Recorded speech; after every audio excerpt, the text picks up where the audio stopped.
Guys, yung mga motor namin pinasok na namin dito sa loob ng bahay. Kasi lumulubog na. Tayo naman ay pupunta ng palengke ngayon. At maaga tayong aalis para bumili ng pagkain. Pero dadaan na namin. Tara guys, sama kayo para mamalengke. Opo. Hanggang tuhod dito guys. At may nakita akong isang ano ba ito, kapangyarihan. Uy, bayang guys, nagkalat ang Red Doors dito sa amin. Diyos ko po, amang di man ako umiinom sa akin pa natapat ang bote na to guys. Oh?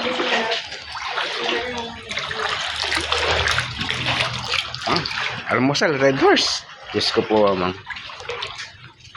At eto guys yung looban namin. Tingnan may mga manok guys. Looban ng San Roque proper Pombong ba? Wala nang nakaligtas din Gara lang.